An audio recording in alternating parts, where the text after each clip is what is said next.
अस्सलाम नाज़रीन, मैं राजा आतिफ ज़ुल्फ़िकार आपकी खिदमत में हाज़िर हूँ। नाज़रीन, आज के प्रोग्राम में हम 4 अहम मौज़ूआत पर बात करेंगे। एक मौजू तो ये है कि जनाब नवाज़ शरीफ साहब से शाहिद खाकान अब्बासी की मुलाकात हुई है मुबैना तौर पर लंदन में। उस मुलाकात को खुफिया क्यों रखा जा रहा है? एक ही पार्टी के दोनों लोग हैं, दोनों साबिक़ वज़राए आज़म हैं, तो ये मुलाकात ऐसी खुफिया रखने की क्या ज़रूरत पेश आ गई? और दूसरी जनाब ये बात हम करेंगे कि जनाब ये जो PDM है इसके बारे में बड़ी चहमगोइयाँ हो रही हैं। दर हकीकत PDM अपने अहदाफ की तरफ करीब हो रही है या कि उनसे दूर होती जा रही है? इस पर हम बात करेंगे। इसके साथ साथ जनाब हम बात करेंगे कि जनाब वज़ीर आज़म साहब ने जो दौरा कोयटा किया है वो इंतहाई मुतनाज़ा हो गया है और वहाँ पे जो कुछ हुआ कुछ उसकी तफसीलात आपसे शेयर करेंगे। उसके साथ साथ जनाब अब से कुछ देर कबल DG/ISPR ने एक प्रेस कॉन्फ्रेंस की है। उस प्रेस कॉन्फ्रेंस में और हुकूमती जो मौक़िफ़ हैं उनमें कुछ थोड़ा सा तज़ादात नज़र आए हैं, उन तज़ादात पे भी हम बात करेंगे। तो इससे पहले कि अपने प्रोग्राम को हम आगे बढ़ाएं, आपसे गुजारिश है कि अगर आपने अभी तक हमारा चैनल सब्सक्राइब नहीं किया तो प्लीज़ इसे सब्सक्राइब कर लीजिए और साथ ही बेल आइकॉन भी दबा दीजिए ताकि जो ही हमारा कोई प्रोग्राम अपलोड होता है तो उसका नोटिफिकेशन फ़ौरी तौर पर आपको मौसूल हो सके। तो नाज़रीन, बात शुरू करते हैं जनाब वज़ीर आज़म साहब के दौरा कोयटा से। दौरा कोयटा उनका हो गया जनाब, उसके हवाले से ख़ासे तनाज़ात खड़े हो गए हैं। उनके जनाब दौरा कोयटा पर आपको पता है कि वज़ीर आज़म साहब डट गए थे और उन्होंने कहा था जी मैं बिल्कुल ब्लैकमेल नहीं होऊंगा और पहले तदफीन होगी तो उसके बाद मैं जाऊँगा। और यहाँ तक भी कहा गया कि जनाब आप इधर से तदफीन करेंगे तो उसी रात में पहुँच जाऊँगा। और कुछ ऐसे ऐलानात भी जो है वो वफाकी वज़रा की तरफ से किए गए जब उन्होंने ऐलान कर दिया कि जी ठीक है जी 6 दिन गुजरने के बावजूद वज़ीर आज़म साहब नहीं आए तो चलें हम अब अपने शहदा की मैयतें जो हैं वो दफन कर देते हैं। तो कुछ ऐसी भी इतलात आ रही थी कि जनाब आर्मी चीफ साहब भी जाएंगे वज़ीर आज़म साहब के साथ, लेकिन वो नहीं गए। हत्ता कि उनके जाने का ऐलान जो है वो डिप्टी स्पीकर कौमी असम्बली कासिम सूरी साहब और वफाकी वज़ीर इत्तलात शिबली फराज ने उसी रात कर दिया। वज़ीर आज़म साहब ने वही किया जो सानिया साहिवाल के जो मकतूलैन के वरसा के साथ किया कि जनाब उनको लाहौर तलब करके वहाँ पर उनसे उन्होंने जो है रस्मंद एक ताज़ियत की। और यहाँ पर भी जब इतनी कंट्रोवर्सी के बाद वो कोयटा गए तो जो 10-11 शहदा थे उनमें से किसी के वो घर तशरीफ़ नहीं लेकर गए। और वहाँ पर पता ये चला कि मुबैना तौर पर जो वहाँ की ज़िली इंतज़ामिया है वो उन्होंने एक फ़ैमिली को बाकी लोगों से बताए बग़ैर उनको जो है वो अपने साथ ले गए और वज़ीर आज़म साहब की खिदमत में पेश कर दिया गया उनको जनाब एक सरकारी इमारत में। और वहाँ पर उन्होंने खड़े होकर जो है वो चश्मा लगाकर उनसे ताज़ियत की। पता ये चला कि जनाब बाकी शहदा की जो फैमिलीज़ हैं उन्होंने मुलाकात से इनकार कर दिया। जो मजलिस वहदतुल मुस्लिमीन के कायदीन हैं उन्होंने भी ये बात कही कि जनाब जब हमारे शहदा की तदफीन हो गई है तो अब हमें वज़ीर आज़म साहब से मिलने की ज़रूरत नहीं है।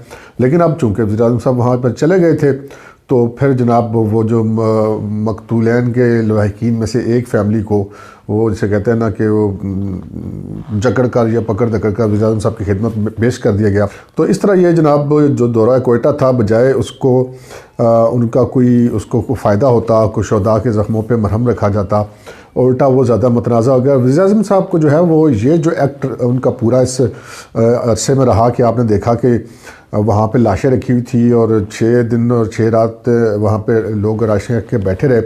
और वज़ीर आज़म साहब इतने मसरूफ़ थे कि वो जनाब तुर्की की ड्रामा टीमों से यहाँ पे मिलते रहे, वो यहाँ पे जनाब यूट्यूबर से मुलाकातें करते रहे और ये इंतहाई अहम काम थे। ना तो वज़ीर आज़म साहब मुल्क से बाहर थे, ना कोई ऐसे दिफाई अमूर पे मामलात पे बिज़ी थे। लेकिन होंगे वज़ीर आज़म साहब बिज़ी भी होते होंगे, लेकिन ये जो उनकी मसरूफियात नज़र आई बहरहाल ये कोयटा के वाक़े पर जाने से ज़्यादा इम्पॉर्टेंट कतन नहीं हो सकती।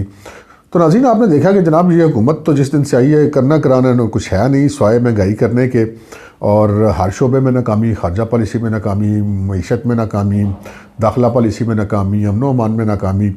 और इसके बावजूद जनाब वो क्लेम करते हैं कि जनाब PDM जो है वो अपने अहदाफ से दूर हो गई है और PDM में फूट पड़ गई है। फूट तो अभी तक शायद सामने नहीं, यही इख्तलाफ राय है। यकीनन ये बहुत सारी पार्टियाँ हैं और तमाम पार्टियां जो हैं वो अपनी अपनी क़यादत के कहने पर चलती हैं, अपनी अपनी मजलिस आमला के कहने पर चलती हैं। लेकिन जो PDM के अंदर जब आके मुशावरत होती है तो फिर चाहे किसी पार्टी को फ़ैसला पसंद है या नहीं है, अभी तक का जो रिकॉर्ड है वो तो यही बता रहा है कि अगर ज़रदारी साहब का मशवरा अगर किसी को पसंद नहीं भी था, लेकिन अगर ज़रदारी साहब ने नवाज शरीफ साहब को और फजल रहमान साहब को और ANP वालों को और दीगर लोगों को अगर कन्विंस कर लिया तो फिर साहब ने उस पर ओके कर दिया। रही बात लॉन्ग मार्च की, इस्तीफ़ों की, लॉन्ग मार्च तो यकीनन एक समझ में आती है बात कि मौसम की शिद्दत को पेश नज़र रख के ही किया जाएगा। और जो मार्च वाली बात लग रही है, अगर ये लॉन्ग मार्च होता है तो फिर वो मार्च में ही एक्सपेक्टेड है या फरवरी के आखिरी वीक में हो सकता है अनाउंस हो जाए। लेकिन उसके अगर हम ये कहें कि जी इस्तीफ़े उन्होंने क्यों नहीं दिए, तो ये ऐसा पता चला कि जनाब मुस्लिम लीग नून ने भी और JUI ने भी और पीपल्स पार्टी ने भी और बाकी तमाम जमातों ने जो अपने अपने उनके कानूनी मशीरान हैं उनसे जब ये पूछा कि अगर ये इस्तीफ़े दे दिए जाएँ और जो सिंध असम्बली है वो तोड़ दी जाए तो क्या सेनेट का इलेक्शन रुक जाएगा, तो उनका जवाब था कि ऐसा कोई आइन इस मामले में खामोश है, कोई ऐसी इसमें पाबंदी नहीं है कि अगर सिंध असम्बली ख़त्म हो जाती है तो इलेक्टोरल कॉलेज जो है वो टूट जाएगा और ये इलेक्शन नहीं हो सकते। तो उन्होंने कहा कि इलेक्शन फिर भी हो जाएंगे। तो फिर बहरहाल ये एक जिसे कहते हैं ना कि एक हथियार है, उसको कब इस्तेमाल करना है, किस मौके पर इस्तेमाल करना है मुमकिन है कोई इफ़ेक्ट नहीं पड़ता। इसके बावजूद भी कोई मौका ऐसा आ जाए कि जहाँ पे ये मुनासिब समझें कि अब इसको कर लेना चाहिए। इस्तीफ़े तो सारी जमातों ने अपने अरकान असम्बली से ले लिए हुए हैं, उनके पास हैं और उनकी क़यादत के पास जमा हो चुके हैं, और इस कार्ड को कब इस्तेमाल करना है या नहीं करना ये फ़ैसला तो खिलाड़ी करेगा। ये फ़ैसला अब तमाशाइयों ने नहीं करना कि किस खिलाड़ी ने किस वक्त कौन सी चाल चलनी है। तो नाज़रीन अब बात करते हैं जनाब हम कि ये DGISPR ने एक आज प्रेस कॉन्फ्रेंस की और बड़ी उन्होंने एक जो उनका प्रोफेशनल अंदाज़ है DGISPR जनरल इफ्तिखार बाबर साहब का, वो उन्होंने इख्तियार किया और उन्होंने पूरी प्रेस कॉन्फ्रेंस के दौरान कोई सियासी बात नहीं की। उन्होंने प्योरली प्रोफेशनल बातें की, डिफेंस के मामला पे बातें की। भारत ने जो पाकिस्तान के ख़िलाफ़ मीडिया मुहिम चलाई, जाली कंपनियां बनाकर उनके ज़रिए, उनके हवाले से उन्होंने बात की। पाकिस्तान की सरहदी सूरत हाल की बात की, पाक अफगान बॉर्डर की बाढ़ की बात की। लेकिन जब वो अपनी बात ये कंप्लीट कर चुके तो फिर जो साफ़ियों ने सवालात किए उसमें कुछ सवालात सियासी भी थे, लेकिन जो मेजर जनरल इफ्तिखार बाबर के जवाबात थे उनके मुताबिक उनका ये कहना ये था कि जी फ़ौज का सियासत से कोई ताल्लुक़ नहीं है, फ़ौज जो हुकूमत के मातहत एक इदारा है और वो इसी तरह काम करती है। और जब उनसे ये कहा गया कि जनाब मौलाना फजलुर रहमान साहब ने अनाउंस किया है बतौर PDM के सरबराह कि वो लॉन्ग मार्च लेकर पिंडी जाएंगे, तो फिर आप क्या करेंगे। तो इस पर मेजर जनरल इफ्तिखार बाबर ने बड़े कैजुअल अंदाज में कहा कि जनाब वो आएँ, हम उनको जनाब चाय पानी उनकी खिदमत में पेश करेंगे। तो एक बड़ी उन्होंने लाइट से मूड में ये बात की, लेकिन उन्होंने साथ उसके बाद जो दीगर सवाल थे उनके जवाब में उन्होंने कहा कि जी फ़ौज का सियासत से कोई ताल्लुक़ नहीं है और यकीनन ISPR का यही मौक़िफ़ है और होना भी यही चाहिए। इस मौक़िफ़ के बहुत सारे मतलब सियासतदान और तज्ज़ियाकार तो लेंगे अपने अपने मतलब के जो है वो इसके मानी निकालेंगे, लेकिन बहरहाल DGISPR ने जो अपनी प्रेस कॉन्फ्रेंस में जो है वो ऐसा तासुर दिया कि जी सियासत के मामलात से फ़ौज का कोई ताल्लुक़ नहीं है और उनको इस चीज़ पर ख़ासी हैरत होगी कि उन्हें किसी मामले में इन्वॉल्व किया जाता है। तो लेकिन यहाँ पे जनाब एक बड़ी इंपॉर्टेंट बात जिस पर किसी ने अभी तक जो तवज्जो नहीं दी वो ये थी कि जब उन्होंने अपनी जो पेशा वराना गुफ्तगू थी, जब अभी सियासत में बात नहीं शुरू हुई थी, उससे पहले जब वो पेशा वराना गुफ्तगू करते और भारत का रोल, दहशतगर्दी के मामलात, बॉर्डर सिक्योरिटी, इन चीज़ों पर बात कर रहे थे, तो वहाँ पर उन्होंने एक चीज़ का क्रेडिट लिया और बजा तौर पर उनको लेना चाहिए। उन्होंने कहा कि पाकिस्तान में इस वक्त कोई भी मुनज़्ज़म दहशतगर्द ग्रुप काम नहीं कर रहा। तो उससे 2 रोज़ कबल जो पाकिस्तान के वज़ीर-ए-आज़म हैं, जो मुल्क के चीफ़ एग्जीक्यूटिव हैं, जो आइनी तौर पर मुल्क के इंतज़ामी सरबराह हैं, उन्होंने एक ऑन रिकॉर्ड बयान दिया है कि ये जो कोयटा वाला वाक़या हुआ है ये दाइश के मिलिटेंट्स ने ये वाक़या किया है। तो वज़ीर-ए-आज़म सब कुछ और कह रहे हैं और जो DGISPR है उनका ये कहना है कि पाकिस्तान में इस वक्त कोई मिलिटेंट तंजीम नहीं है। तो यकीनन इस चीज़ की वजाहत जो है वो हुकूमत को ज़रूर करनी चाहिए कि अगर पाकिस्तान आर्मी और पाक फ़ौज का ये मौक़िफ़ है कि पाकिस्तान में इस वक्त कोई मिलिटेंट तंजीम नहीं है, तो फिर वज़ीर-ए-आज़म साहब को इस चीज़ को क्लियर करना चाहिए कि उनके पास ऐसी कौन सी इत्तलात हैं कि फ़ौज जैसा बड़ा इदारा अगर कह रहा है कि पाकिस्तान में ऐसी कोई तंजीम नहीं है, तो लेकिन वज़ीर-ए-आज़म साहब एक बाकायदा तंजीम का नाम लेके कह रहे हैं कि वो पाकिस्तान में सरगर्म अमल है। और ये साना कोयटा जो है मच्छ वाला वाक़या जो है ये भी उसमें मुलव्वस है और उन्होंने इसकी ज़िम्मेदारी भी कबूल किया। तो ये इस कंट्रोवर्सी को ज़रूर क्लियर होना चाहिए। इसके बाद जनाब हम बात करते हैं कि जनाब ये जो शाहिद खाकान अब्बासी साहब हैं, ये जो लंदन गए हैं, उनकी मियां नवाज शरीफ साहब से मुबैना तौर पर मुलाकात भी हुई है, लेकिन वो माने नहीं हैं कि मेरी मुलाकात हुई है। तो ये माजरा क्या है जनाब के वो मुस्लिम लीग नून के कायद हैं जनाब मियां नवाज शरीफ। मुस्लिम लीग नून के साथ जो नून लगा हुआ है वो नवाज शरीफ के नाम का नून है और शाहिद खाकान अब्बासी साहब उनकी काबीना में वज़ीर भी रहे हैं, उनके बड़े पुराने साथी भी हैं, उनके वज़ीर-ए-आज़म भी रहे हैं। कुछ अर्सा कबल तक उन्होंने इस्टेब्लिशमेंट के साथ जो ग्रैंड डायलॉग के वाले से भी बात की थी।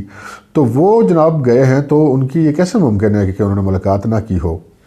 इस सारे मामले में जो इंतहाई अहम बात है वो ये है कि जनाब शाहिद खाकान अब्बासी का नाम तो एग्ज़िट कंट्रोल लिस्ट में था। यहाँ पे नैब में उनके ख़िलाफ़ केसेस भी जनाब उनकी इंक्वायरी चल रही है, तफ्तीश चल रही है, तो अचानक पुरस्रार तौर पर उनका नाम एग्ज़िट कंट्रोल लिस्ट से निकल जाता है और उसके बाद वो बैरून मुल्क रवाना हो जाते हैं। और जनाब वो जाना उन्होंने अमरीका था अपनी हमशीरा के जो बीमार थी उनको देखने के लिए, जैसा कि बताया गया।